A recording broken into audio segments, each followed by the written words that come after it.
I always knew I'd be a fisherman. It's just what local kids who skipped school to play on the bay did.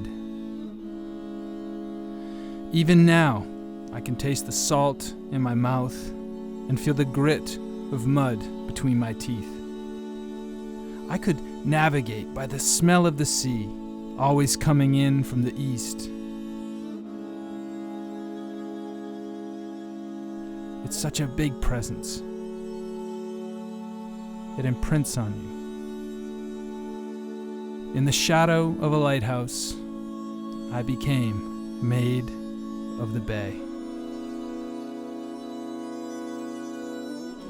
I went from the green water to the blue water offshore, started harpooning bluefins, bigger fish, faster boats, more money. And that's when I started to forget. Then something happened out there. I killed one of those big fish on the deck of that boat. As I stared into its dying eye, I watched it transform from a living obsidian blue to a lifeless, greasy gray. And something inside me changed. I stopped fishing. I needed to understand what happened to me that day. So I became a scientist. I got to know the creatures and the people and the places that shaped them. I filled my head with facts and my fists with dirt. I reveled in the fun of discovery.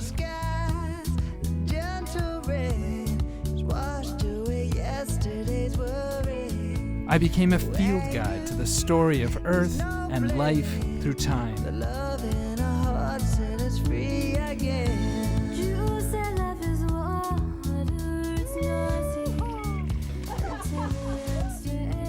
And through the adventures in science and all of those points of contact, nature was doing her work on me.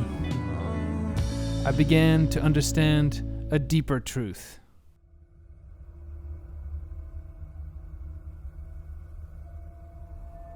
After decades of searching through the major branches of science, I had touched upon the big revelations of each.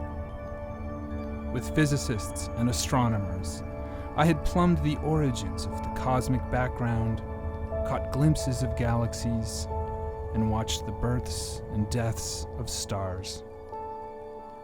With geologists, I read the ancient stories that rocks tell of a fiery and early world.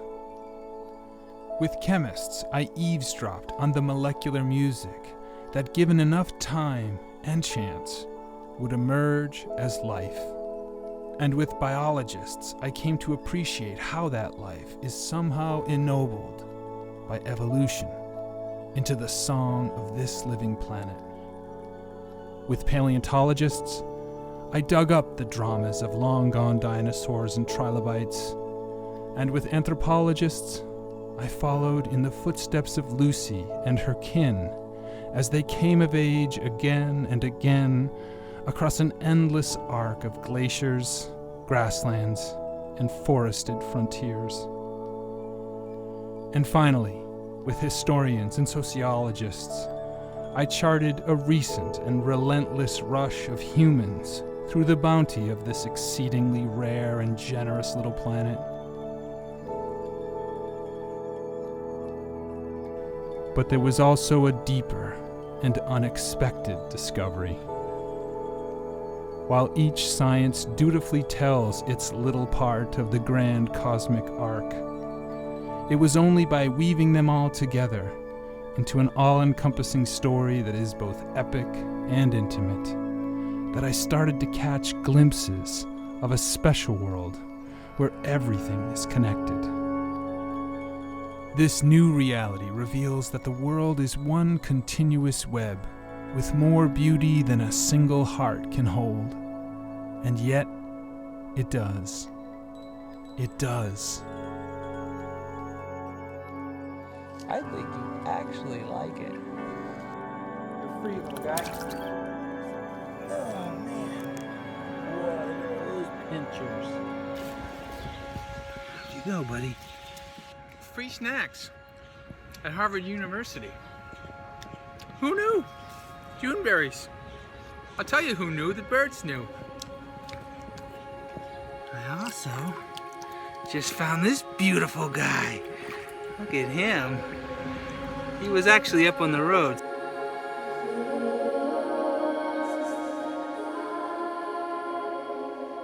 Excuse me, where you going?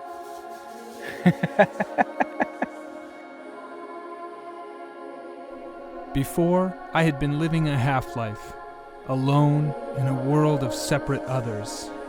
Now, I understand what the tuna had to teach me. That every eye is a window, and every window a mirror. In a world reflected, what I do to the other, I do to myself. Now, I live immersed in connections. I feel at ease, belonging to the universe, at home in the world. I guess I was asleep.